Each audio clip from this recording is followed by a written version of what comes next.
Don't trust anyone, is my message to you today. Don't trust anyone. I know it's difficult for some, for many, to not rely upon and to depend upon certain individuals that are in your life.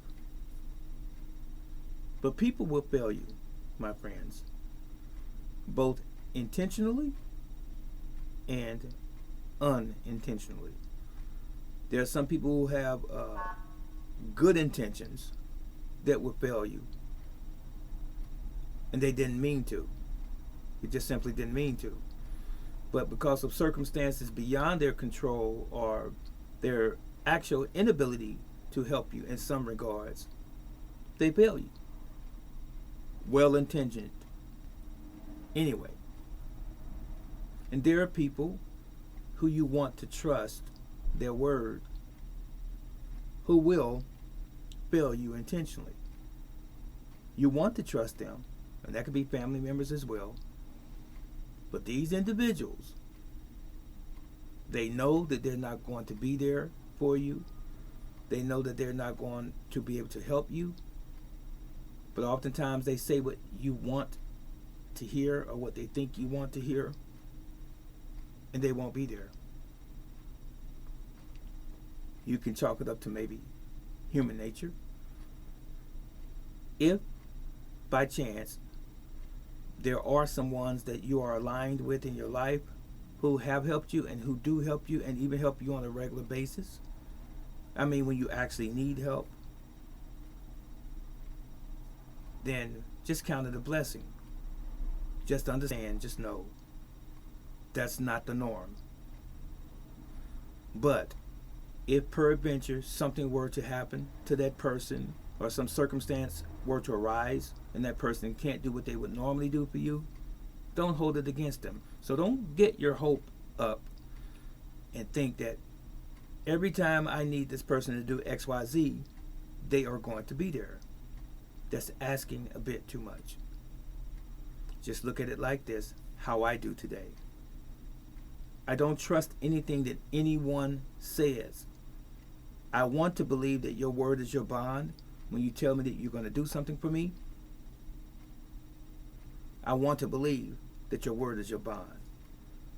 If something were to happen and you didn't fulfill what it was that you were supposed to be doing for me, I don't take it so hard. But I would rather a person say that they're going to do something for me and know fully well that they're going to put every effort into doing that thing for me. And they're not just talking. That includes family. So what I'm saying in essence is, as we age, especially as we age, yes, as we age, we get to a point in our lives, or should get to a point in our lives, where we understand the game that people play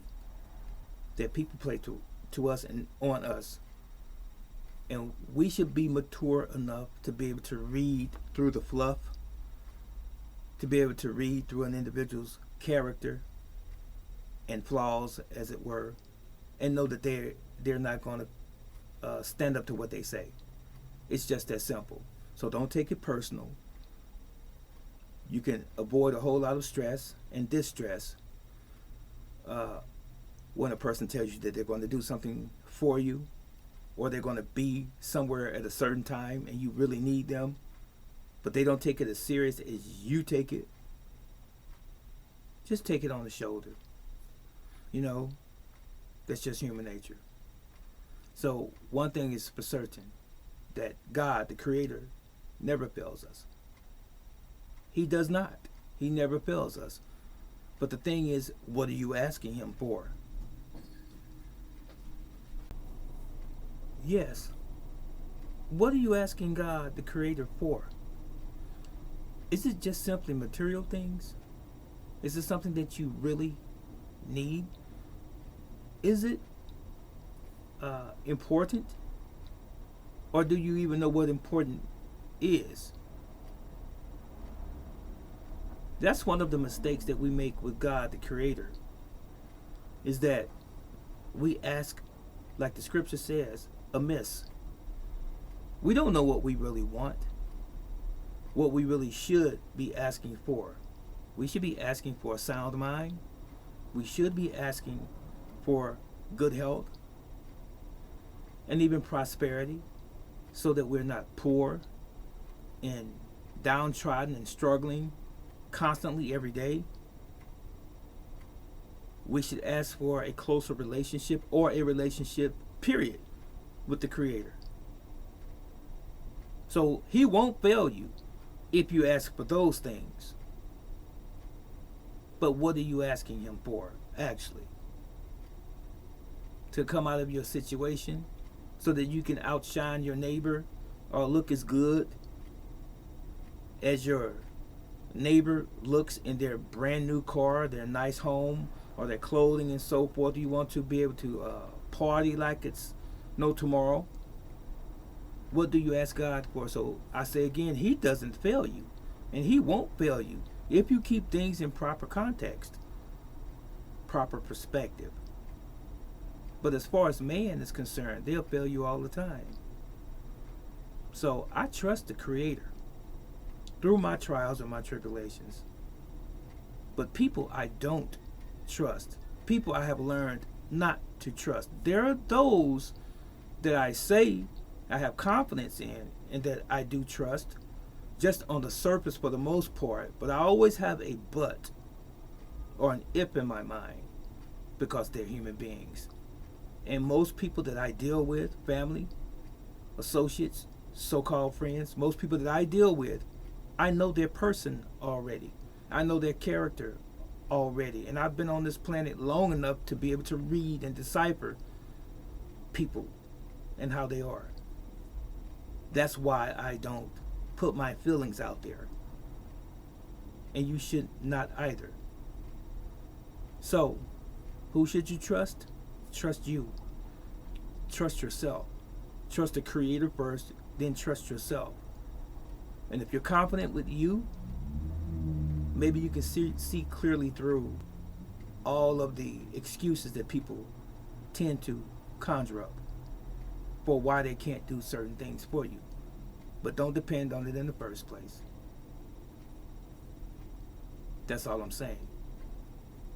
So if you say, well, I trust so-and-so, that's my ace boom coon, that's my road dog, that's my ride or die, and all of this, that may be true to an extent. Oftentimes, tragedy, great challenges in life will change the way you see things and the way you see people. Maybe you haven't been tested by those challenges as it relates to the relationship you have with that individual or those people. Maybe they haven't taken you there yet.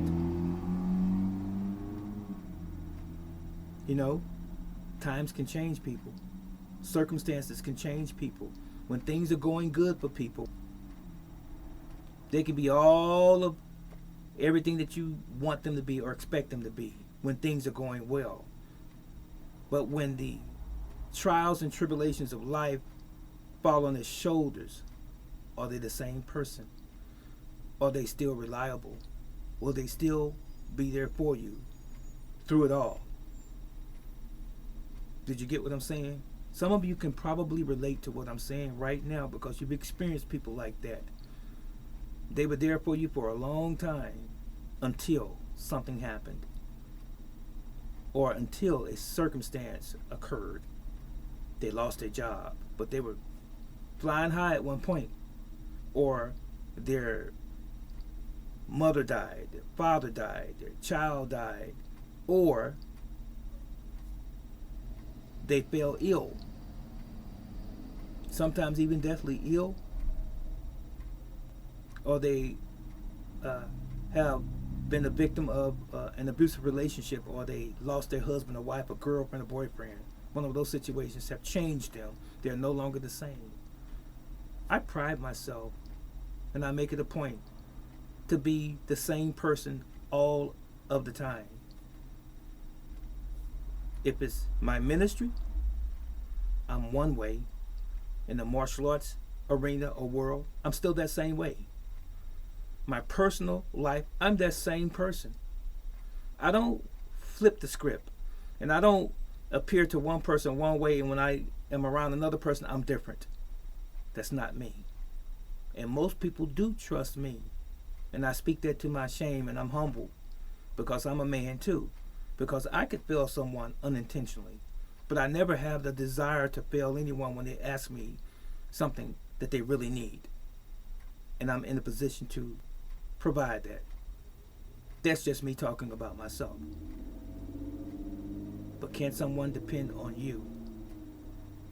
Is there reciprocity?